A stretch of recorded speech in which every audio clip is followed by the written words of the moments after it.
Oyez, oyez, braves gens, de tout temps, l'histoire a été parsemée d'une multitude d'expressions et de gestes que vous employez encore aujourd'hui, mais sans vraiment connaître leur origine ou leur véritable signification. Eh bien, je vais me faire un plaisir de vous les expliquer. Allez, c'est parti!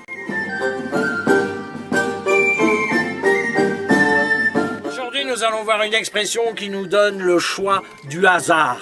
Et c'est pile ou face.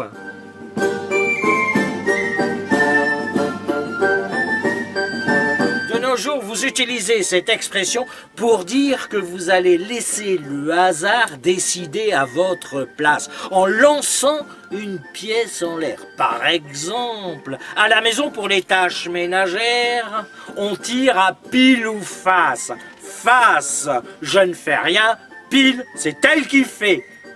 Mais d'où vient cette expression ? Cette expression nous vient du XVIe siècle, mais elle tire son origine d'un jeu très ancien qu'on pratiquait à Rome. Il consistait à lancer une pièce qui avait sur une face une croix et sur l'autre le portrait de Janus, un dieu romain. On disait dès lors jouer à croix et face. Durant la période médiévale, point de portrait.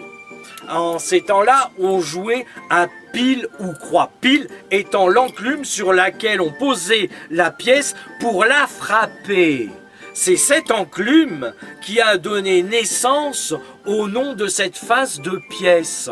En 1548, sous Henri II, le côté de la croix fut remplacé par l'effigie du roi, d'où l'appellation face.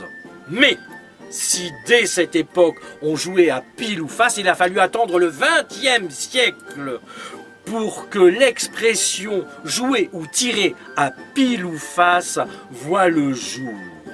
Même si on n'utilise plus de pile pour frapper les pièces, le côté pile est resté. Voilà d'où vient cette expression.